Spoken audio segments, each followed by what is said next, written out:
We're grateful that you joined us tonight on News Tonight. My name is Kweku. Temeng. Delight always coming your way with the latest happenings throughout the country. Well, tonight, before we fill you in with the details, let's look at some of the top stories that we have for you tonight.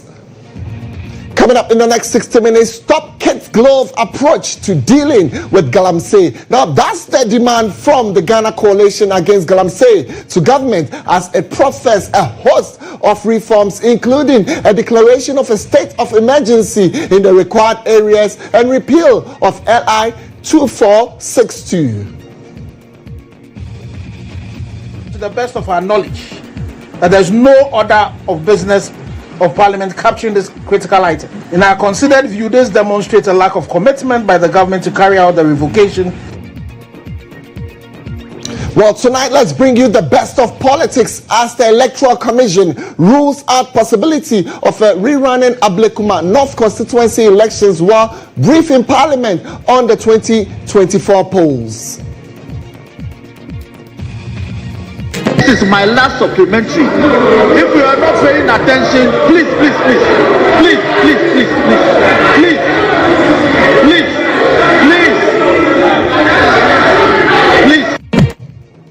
Like we showed you, we'll stay on politics as MPP presidential contest heats up as some minority MPs declare support for the former Vice President, Dr. Mahmoud Bawumia.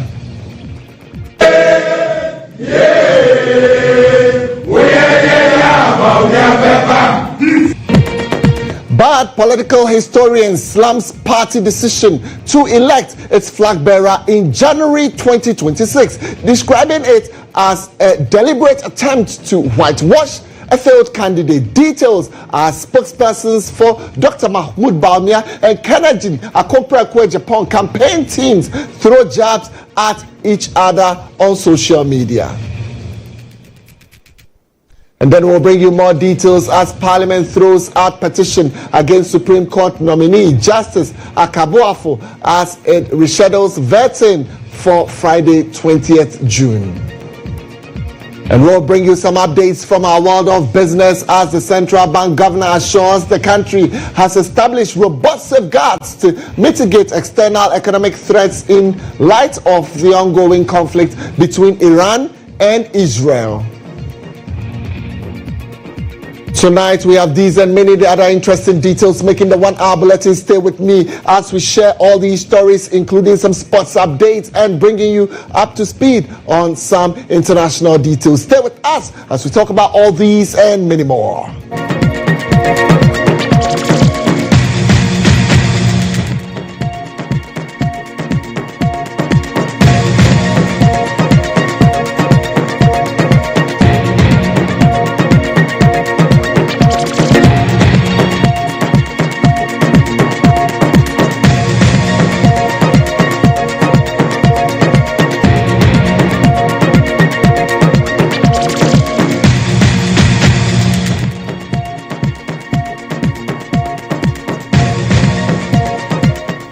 My name is Kweku. Thank you very much for joining us on News Tonight. Tonight, we start with Insight.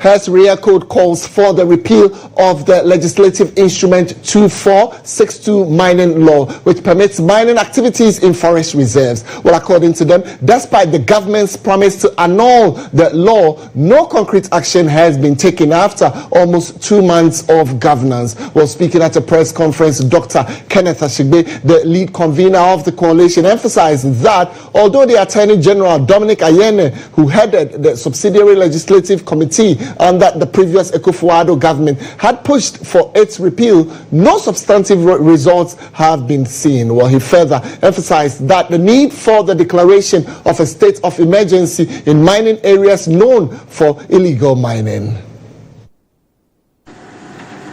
The government must fulfill the promise to revoke LI 2462. The government made a solemn vow to the people of Ghana that LI 2462, the legal instrument that opened our forest reserves to mining will be revoked, not amended, but scrapped entirely. This was communicated through several public declarations by His Excellency the President himself before and after the 2024 elections, echoed by government officials, including the Minister of State for Government Communications, the Minister of Communications, and the CEO of the Gold Board on the 23rd of April 2025. We are therefore disappointed that although the promise was made that the process to revoke LI would begin immediately Parliament resumes, however, to the best of our knowledge, that there is no order of business of Parliament capturing this critical item. In our considered view, this demonstrates a lack of commitment by the government to carry out the revocation through, and it's a clear indication that the government is deliberately playing games with the citizens on this matter. We demand a state of emergency in the required areas now. And again, this is state of emergency in the required areas. We are not saying state of emergency in the entire country. If you read the Constitution, it talks about declaration of state of emergency in parts of the country, and that's what we're talking about.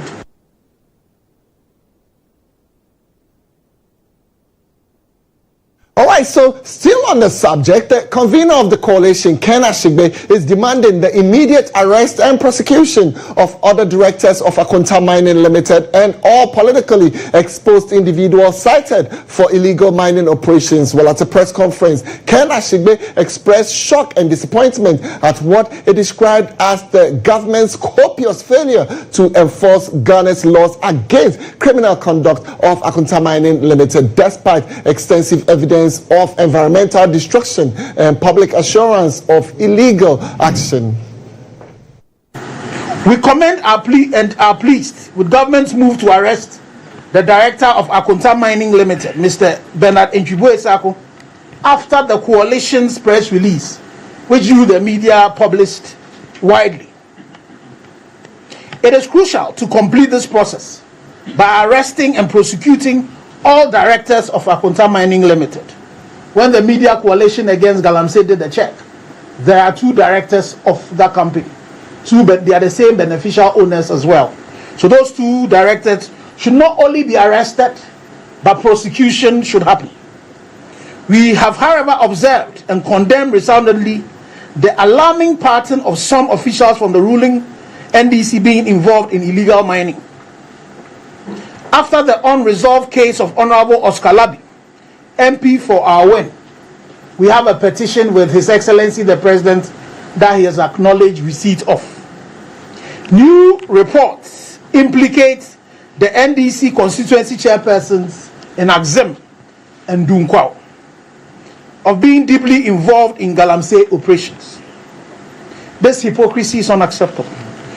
Citizens, Awula Sewa. Well, thank you very much, Awula, for joining us. Now, you reported as saying in 2024 that there was no political will to fight illegal mining. Do you still see that as the heart of the issue, even with the change in government? Good evening to you and your listeners. Thank you very much for having me. I think the facts speak for themselves. We can see that there have been some movement. The current Attorney General the current IGP seems to be doing a good job. The Land Minister is trying. We've been making some inroads. But you see, we have an enormous problem in front of us. And I don't think we can genuinely say that there's been as much progress as we'd like. The promises that were made during the campaign, haven't been met. When it comes to the environment, when it comes to the e-levy, they've been met. E-levy is gone. Thank you very much. But what is more important, what is more fundamental, the existential threat we face, the demands have not been met. We still don't have a state of emergency. LI 2462, which could easily have been revoked, is a low-hanging fruit, has not been revoked. There's no pause in small-scale mining. And we're still asking for those named in Officer Frimpong Boateng's report, all of them to be investigated and prosecuted if need be, and if found guilty, for their assets to be sold and used towards the cost of reclamation. You can see what is going on, and I'm not quite sure that we can say that there's been the kind of change we wanted. We still have politically exposed persons allegedly involved in illegal mining. In your direct words, the political will is still not there as it used to be in the past. Is that what you're saying? Well, what I'll say is that the political will to declare a state of emergency is obviously not there. The political will to revoke LI 2462 is not there. So we need to have a robust action. Those destroying our environment have been described as environmental terrorists. When you have terrorists there, do you proceed the way we are proceeding? If we genuinely believe that they are terrorists, which they are poisoning our water bodies, they are destroying our forest reserves, they are, as a consequence of their behavior, our cocoa will soon not be wanted. The small scale, the peasant farmers are losing their livelihood, fishermen as well. Our farmlands are being destroyed. And then to make matters worse, there's also a national security threat. With all this that I've said, we don't seem to be taking the robust steps that need to be taken. So yes, the political will is not as strong as it should be. All right, some efforts have been made, but I don't think that we've seen the kind of movement that we wanted to see. Okay, Awula, so we're learning also of a secret mining enclave in the Angriaso East Forest Reserve. Now, we seem to be uncovering more of such hideouts, but it appears it's not translating into a win for the fight. These pockets of hideouts where people go in there and do their own thing so long as galamsey or mining is concerned. You see, that's what I'm saying. You have all these pockets. We have even the forest reserves that we say we have retaken. The next day you find out that there are still some people there. You see, we need a more robust. Some steps are being taken. We want to be gracious. But you need to sit down and say that where we've reached with the environmental terrorists, with what is going on, we need a more robust approach. We need the political will to let the professionals, the armed forces, go in, give them specific term reference, a targeted state of emergency, and then there should be no political will whatsoever, and the action fall where it falls. As we speak, we have, I've said it already, highly placed persons who are alleged to be involved in illegal mining or complicit, and that is why we're not seeing as much improvement as thing. So we must, as a matter of extreme urgency, have the political will to declare a state of emergency. I'm not quite sure what is preventing us from doing so. When it came to COVID, we were able to put some measures in place. Why can we not declare a state of emergency? I'm struggling to understand what is preventing us from doing so. When even the Land Minister has said that they are environmental terrorists, and yet we don't want to declare a state of emergency. Yeah. So every day we get some terrifying report.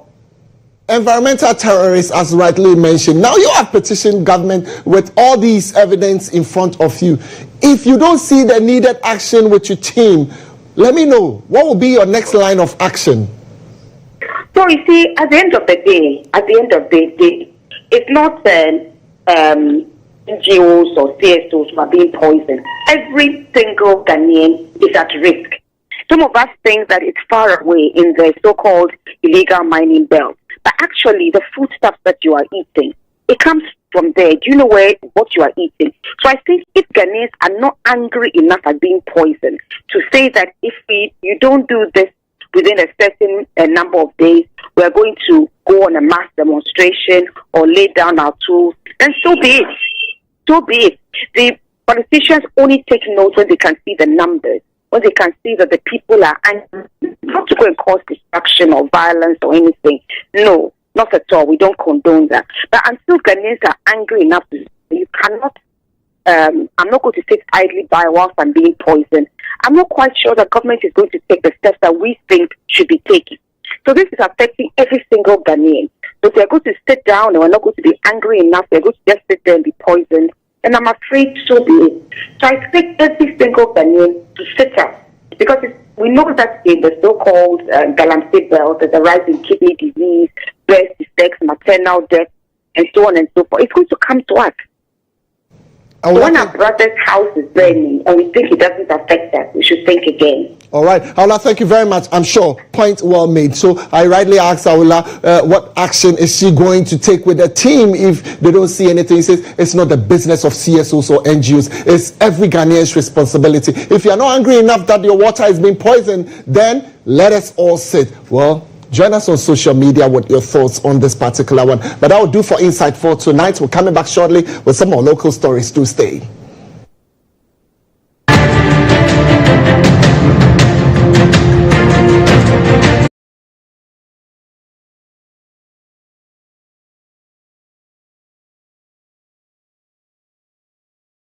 Let's do other stories at this moment. And here the Electoral Commission has ruled out any possibility of rerunning the parliamentary election in the Ablekuma North constituency. Well, according to the Commission, it has not reached the point where it's unable to find the results for 3 outstanding polling stations to complete the coalition process. Well, answering questions from South-Dai MP and Majority Chief Whip Nelson Defiamakbo, Deputy Commissioner in charge of administration, Dr. Bosman Asari, disclosed to Parliament that while the NDC demands a rerun of the election in over 30 polling stations, the MPP wants the process to continue with the 3 outstanding stations. Well, Dr. Asari also disclosed all attempts to get the police to provide security for completion of the coalition process to complete has hit a snag, with the service indicating it's waiting for advice from the Attorney General on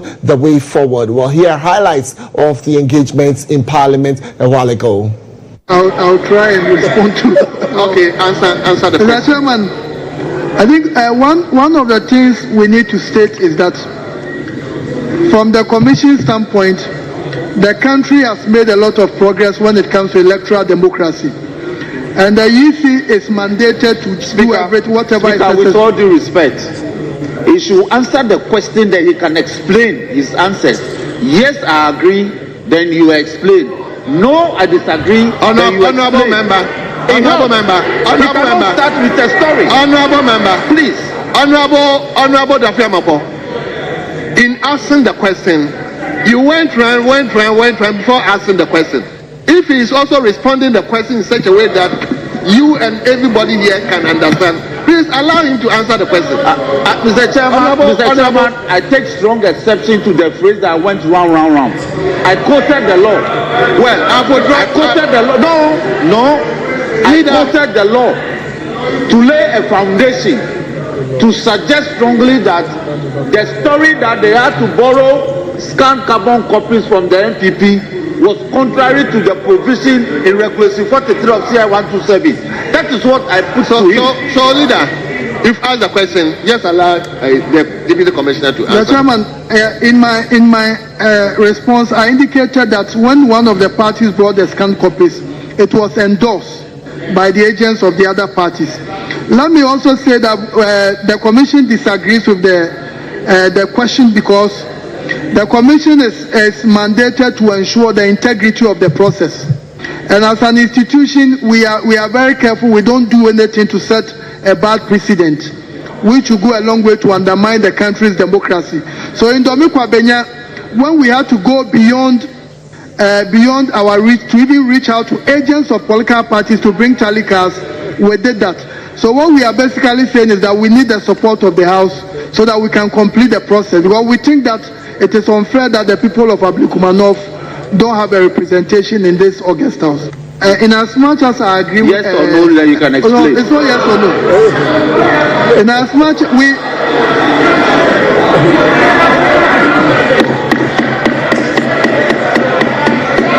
Hold on.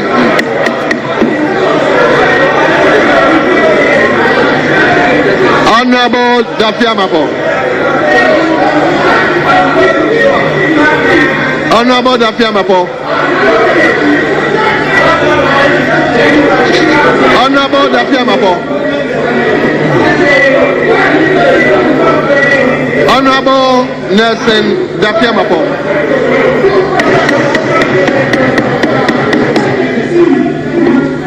Honorable member, please.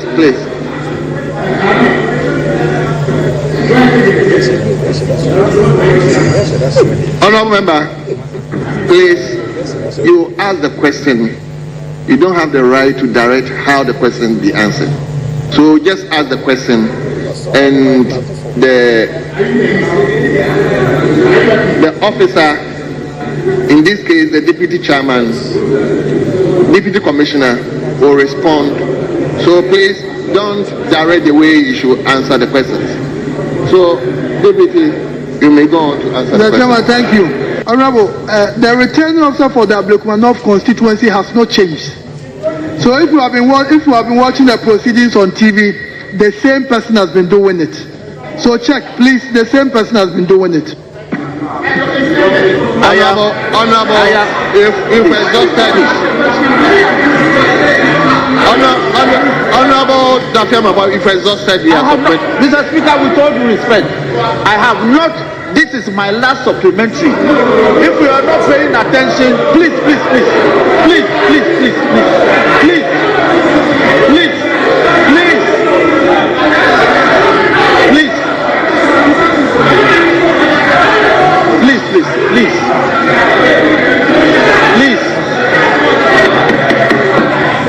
Honorable, ask that. We report to Parliament. I know until recently the Special Budget Committee, but now we know the Committee on Independent Constitutional Bodies. So we give it some time. If we are not getting any proper feedback, we'll write to the Committee on Independent Constitutional Bodies that this is what is happening.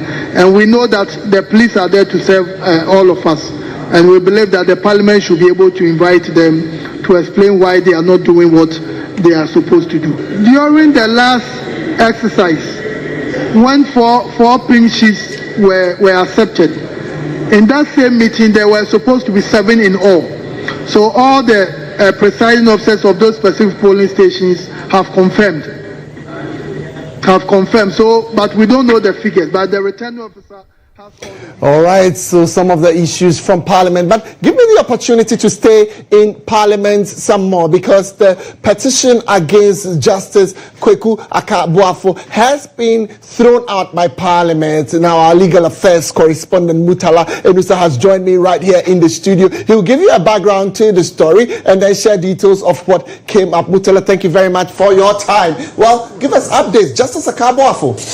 Yes, Kweku, so for those who remember, Monday, the appointment committee of Parliament started vetting the nominees, 7 of them. Monday, 3 justices appeared: Justice Senyor Jamefe, Justice Sir Dennis Dominic J, and Justice Simon Surebare.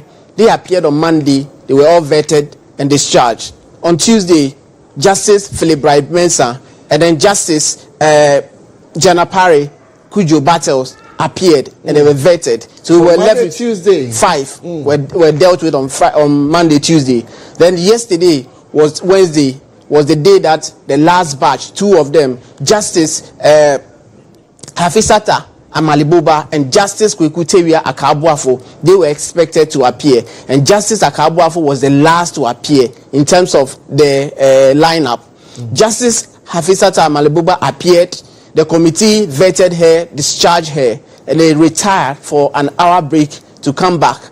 Then the news came in that Justice Kweku Akabuafo's vetting has been rescheduled, has been postponed, in fact, indefinitely. Why? Because there was a petition to the Speaker of Parliament to, as it were, to suspend or not to vet him.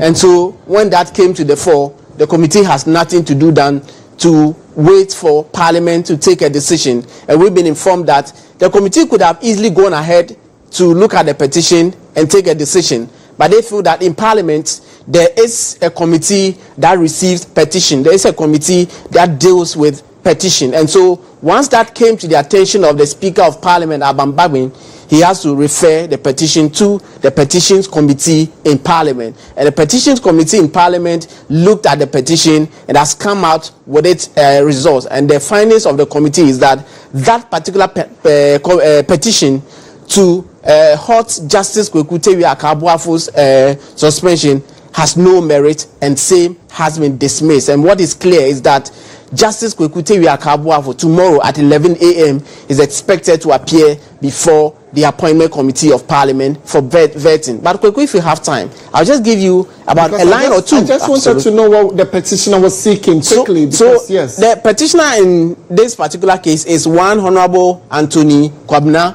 Raoul. And if you look at, it's a page, a little over 1 page report, and what he said, among other things, was to the effect that I was surprised. He said that I was surprised that so he makes the point that Justice Kweku Akabuafo hot insult on him. He said everyone in this nation, Ghana, knows that DVLA till today there is corruption going on their office activities, and I'm not allowed to talk about it. During the hearing, the judge attacked and insulted me with words. I was surprised that the insult to personal is written in the judgment of under page 22 and 23. And tomorrow we'll bring you the full judgment of what this petitioner was referring to by way of detail. So tomorrow, stay tuned. We'll give you the full details of the petition, and we'll give you the decision or the judgment that Kweku Akabuafo gave, which necessitated this petition. But what is clear is that the petition has been thrown out. Justice Kweku Akabuafo is expected before the committee tomorrow. Mutala, I'm grateful for your time and all the details that you always share with us. While we're coming back shortly with some more local stories, to stay with us. We'll be back soon. The program is News Tonight.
All right, so thank you very much for your time. If you just joined in the program, it's News Tonight. My name is Kweku, and we're still bringing you some more local stories. Let's talk absolute politics at this moment. And here, the race to lead the New Patriotic Party into Ghana's general election has officially begun. Well, the party has announced January 31, 2026 as the date for its presidential primaries, which is nearly 3 years ahead of the national polls. But why now? And what does the party's constitution say about this timeline? Well, my colleague Tutu Adanso has more in this breakdown. The New Patriotic Party is preparing to elect a new leader. January 31, 2026 has been slated for the party's presidential primaries. And so, who gets to lead the party into 2028, and What are the rules that govern this all-important decision? Let's break it down. According to Article 13(1) of the NPP's constitution, the party shall elect a presidential candidate no later than 24 months to the general election. So that means that with the general elections expected in December 2028, this deadline was always expected to fall in 2026. Now, the constitution also states that the General Secretary of the party shall give notice 6 months to the date fixed for the National Delegates Congress. And for that reason, on June 17, 2025, the General Secretary, Justin Frimpong Kudua, met executives of the party and gave out these key timelines. The National Council today also made the decision that the date for our presidential primaries is set for January 31st, 2026. That will be the date that we shall hold our presidential primaries.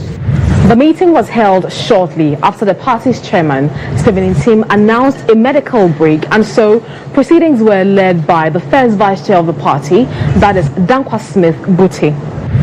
A top-down approach, very typical of how major political parties operate, is shaping this process. The NPP leadership has unveiled a planning committee for the July Congress. Honorable Jose Owusu chairs the group with Henry Nana Boakye as vice chair. Other members include Dr. Charles Jamina, Haruna Mohammed, Jerry Ahmed Shaib, Salam Mustafa, Abuna Osea Sari, Divine Agohum Otu, and Hajia Safia Mohammed. Well, this isn't the party's first high-stake internal contest. In the party's last presidential primaries ahead of the 2024 elections, Dr. Mahmoud Bawumia claimed the flag-bearer slots after defeating Kennedy Ejapon, Owusu Akoto, Joe Gatti, Adainimo, and Kofi Kunedu Apreku. But that was then. After the party lost the 2024 elections, the stakes are even higher now, and the conversations have shifted. Dr. Mahmoud Bawumia remains a major force, but critics say his image as the economic savior did not deliver electoral victory for the party.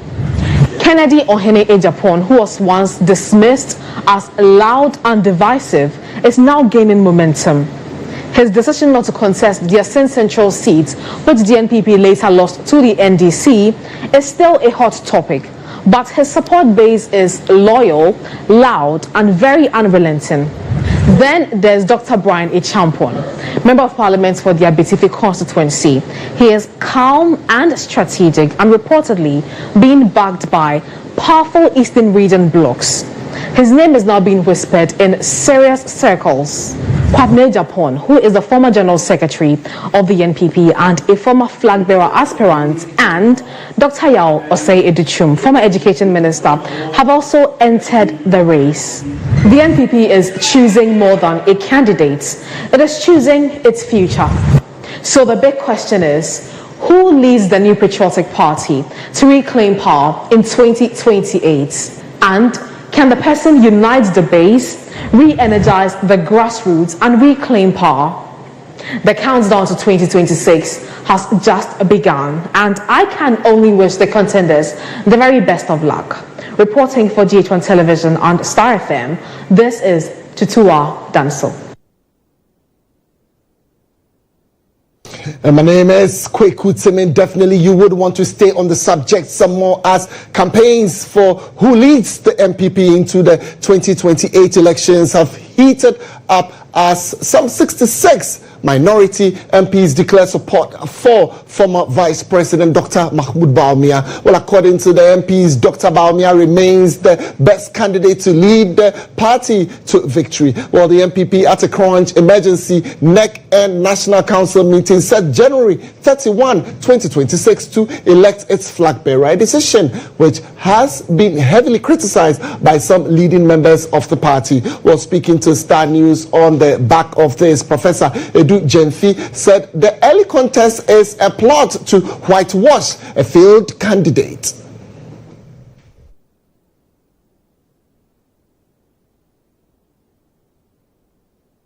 Albeit you see that skewed allow an individual to hold the power, and be able to determine the fate of all others. See that system which works in China and elsewhere, where the element of democratic centralism is at play instead of proper liberal democratic arrangement within the MPP, which is known historically to be the case. The mass within the electoral college, which I believe should be expanded, would be those who decide the fate of the executives who decide of the flag bearer of the party. And that is done, when it becomes a bottom-up approach, then it would mean that you have allowed for catharsis, you've allowed for dissent, you've allowed for free, fair, if you like, internal democratic arrangement as against party capture, which comes about largely through internal vote buying and also through manipulations and other related machinations. This is not organic. This is artificial, just like they aimed at doing the thank you talk. This smells party capture and it smells deceit among their ranks. And I think that the MPP must know that several Ghanaians are following. All right, so Prof. Edwin Jemfi's thoughts there. But earlier today, some MPs visited the former Vice President, Dr. Mahmoud Bawumia, to declare their support for him. While addressing the media after a closed-door meeting, Dr. Mahmoud Bawumia thanked the MPs for their support. This morning has visit from our members of Parliament. I think that it was a very happy visit. It was a courtesy call, and it's a call to declare support for me. And I am so happy in terms of the group that have declared support for me from Parliament. Now amounts to just over 60 members of Parliament. And you know we have 88 members of Parliament. And so that tells you that a very significant number of members of Parliament have declared their support for me. I just want to use this opportunity to thank all of them. The leader of the group here is Amidst, who coordinated this, the MP for Mampong. And I believe that this is going to be very, very important because the members of Parliament, as you know, control the constituencies to a large extent. And I'm very, very happy for exactly what they have done today. It's a strong show of support, and I thank them and I thank God for this strong show of support. And off we go. There's a lot of hard work to be done so that we can help the party and help the country. And I want to thank all of you. Well, there's this news tonight on GHOne TV. You should trust that our cameras are all over the country. And when it's about updates from the political front, you should trust that we'll definitely serve it hot to you. So just to stay with us as we bring you some more local stories. And here, government has suspended the operations of the central management systems as the CMS utilized by the National Service Authority for posting national service personnel. Well, this decision follows an expose by the Fourth Estate, which uncovered alleged ghost names factored into the authority's payroll, resulting in the misappropriation of over some 500 million Ghana cedis by the previous directors. Well, here is the full statement from the Ministry of Youth Development and Empowerment to the authority. Ministry of Youth Development and Empowerment's attention has been drawn to emerging concerns surrounding the digital infrastructure currently in use at the National Service Authority, specifically the Central Management System, CMS, for postings. Following the directive from the Office of the President, the use of the CMS has been suspended with immediate effect. This decisive step has been taken in the national interest to allow for a comprehensive technical and forensic review of the platform. The ministry wishes to assure the general public, especially national service personnel and stakeholders, that measures are being put in place to ensure that the operations of the authority are not disrupted. Alternative systems and verification procedures are being reviewed to maintain smooth and transparent service delivery. We urge all national service persons and the general public to remain calm and cooperate with the relevant institutions to undertake the necessary actions to safeguard the integrity of the National Service Authority.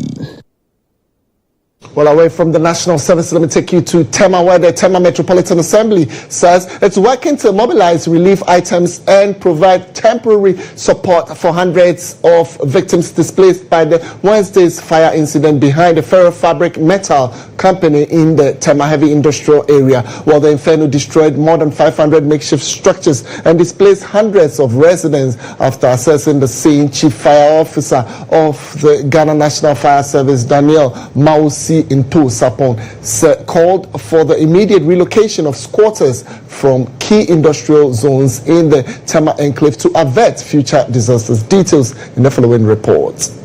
Sense of despair and distraction greeted officials during an assessment visit to the fire-ravaged enclave behind the ferrofabric metal company, where hundreds of squatters lost everything in the late-night blaze. Eyewitnesses say the inferno, which took firefighters over 10 hours to contain, swept through densely packed wooden structures, leaving a trail of ash and rubble. Hundreds of families, now homeless, are struggling to come to terms with their losses and are appealing for urgent support.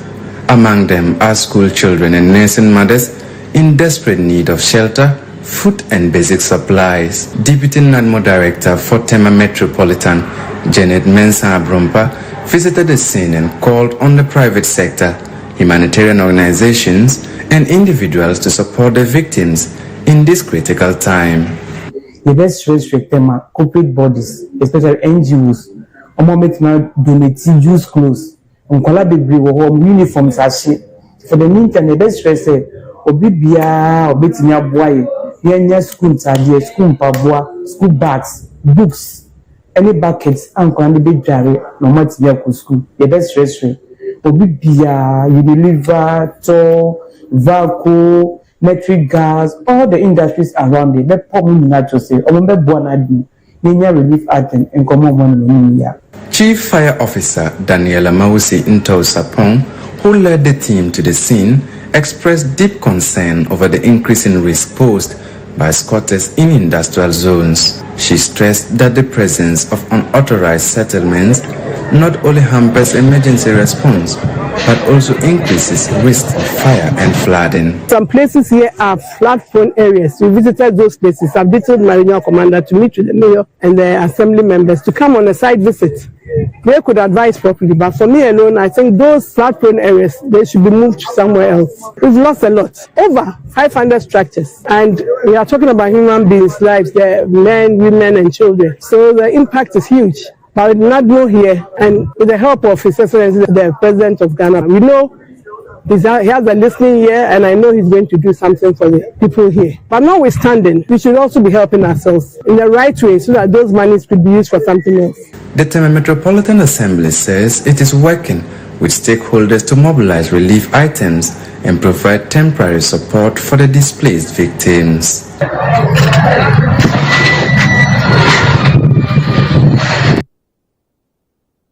Television gets results. If you have some items to donate to support the victims, well, it will be quite appreciated. But let's move on. As Forestry Commission is calling on schools and young people across the country to take a leading role in Ghana's climate fight through active participation in schools. Well, green clubs, according to the Commission, the success of this year's Tree for Life initiative hinges not only on tree planting, but a sustained nurturing, and schools are vital to that mission. Well, Regional Manager of the Plantation Department of the Forestry Division, Benjamin Tagbo, says the involvement of students is key to safeguarding the future. In a country grappling with the harsh effects of climate change, the Forestry Commission is planting a bold new idea: nurture the future by nurturing the youth. As part of the Tree for Life initiative, a shift from previous Green Ghana campaigns, the Commission is rallying schools to expand green clubs and instill a culture of environmental care early on.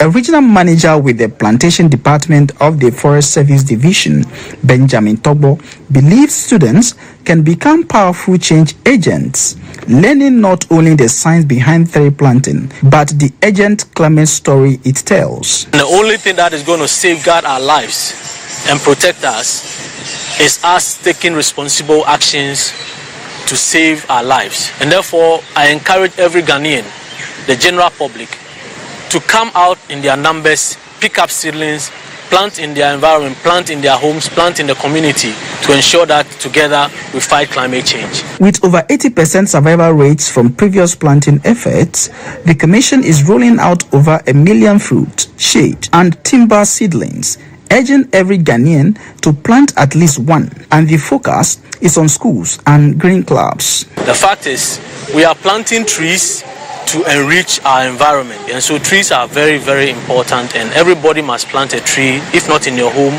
in your community or in your environment, you plant trees to sustain your own life. The Commission is partnering with basic and senior high schools across the country to deepen their involvement, track seedlings, and follow up on nurturing efforts. E for L. D for L.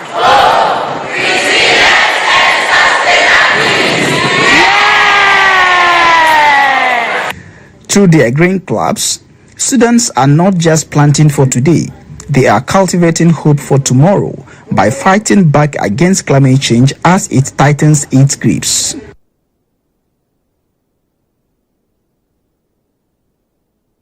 All right, so all is set for me to bring you the latest from our world of business.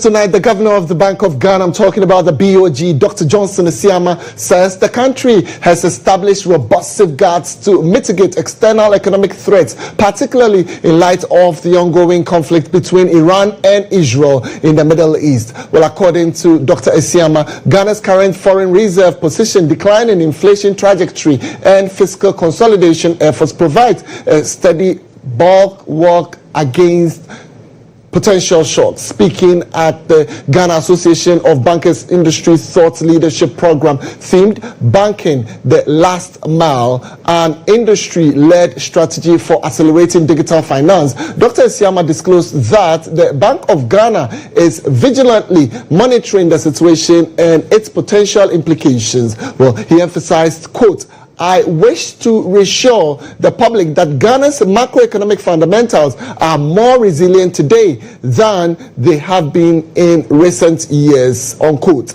Dr. Asiama also highlighted that Ghana is proactively engaging with international partners to ensure responsiveness to any external economic shocks. Furthermore, he underscores the bank's readiness to implement prudent and preemptive measures to safeguard Ghana's economic stability and protect the progress achieved so far.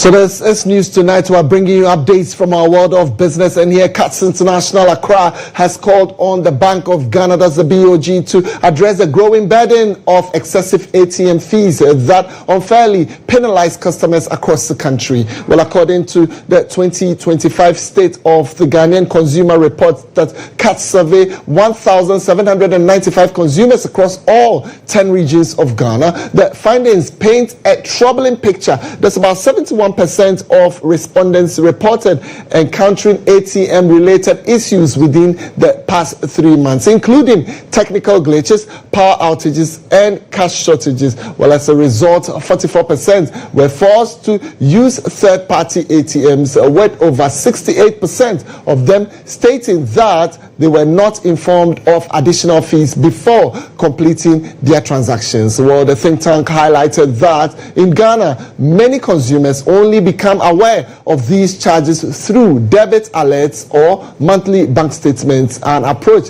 that violates the Bank of Ghana's own Consumer Protection Directive.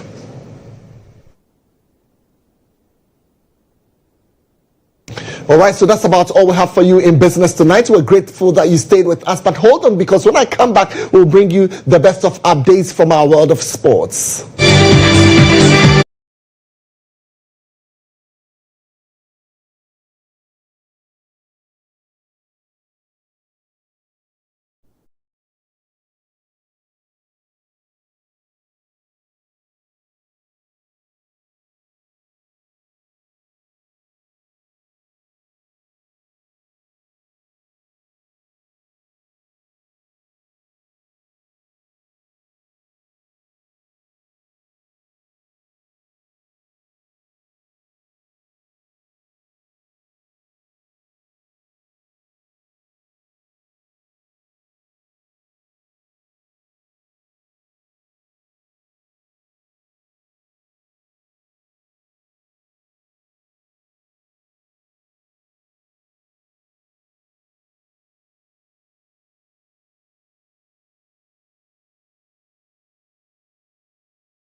Bring you the latest from our world of sports, and here former Black Stars goalkeeper, now with Ethiopia Coffee, has expressed his pride in the performance of the Black Stars. While speaking on Star Sports Digest, he commended the team's efforts, stating he's always proud to see them represent Ghana. However, he added that he would be truly happy if given the opportunity to don the national jersey once more.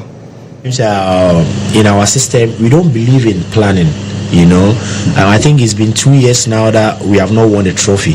So if this squad have managed to get this trophy, that tells you how gradually we are picking things up. If they can maintain the team, try to continue the good work that, because we have to learn from maybe the previous season, the mistakes that we did, and then we will learn from it and improve. I think if we do that, definitely we can catch up with the big teams, the Alis and the Sundowns, you know. But that is the worry always I just always think about it, because we don't have planning for our football, you know.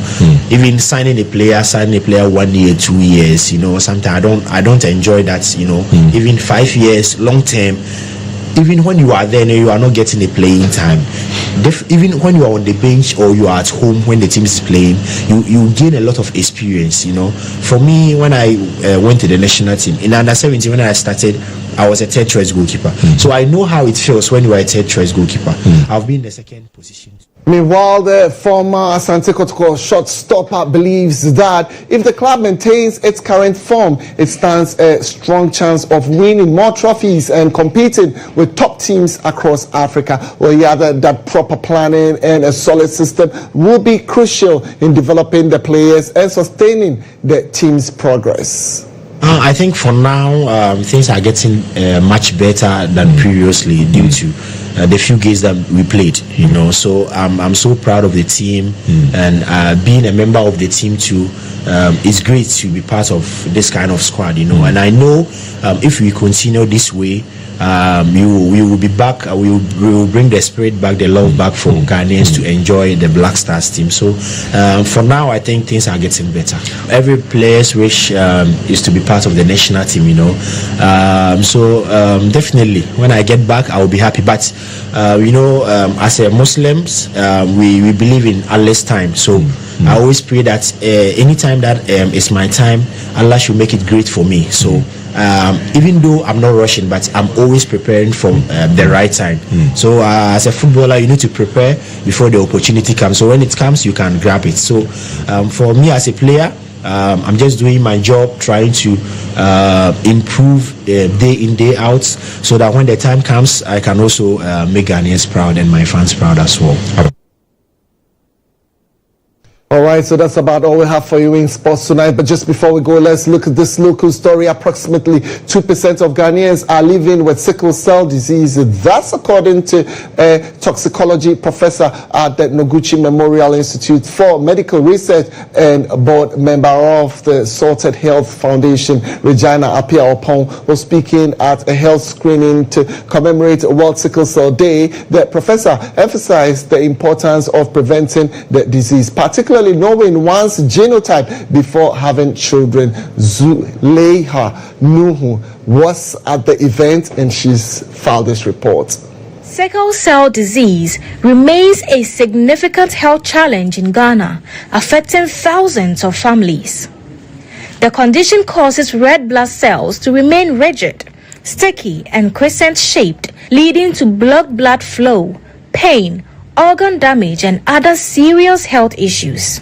At a ceremony to commemorate the 2025 Sickle Cell Day at the Accra Police Hospital, a toxicology professor at the Noguchi Memorial Institute for Medical Research and a board member of the Salted Health Foundation, Regina Apia-Opon, urged Ghanaians to take preventive measures. She emphasized the importance of knowing one's genotype and that of their partners to reduce new cases and alleviate the burden on families and the healthcare system. You must know whether you are a carrier, whichever status you are. It is important that you get to know. And this knowledge should inform, if you decide to get married, it should inform your choice of a partner. If everybody is getting to know his or her status, your partner should know, and based on that you decide whether or not you will be a good pair. It's very good that we try to prevent it.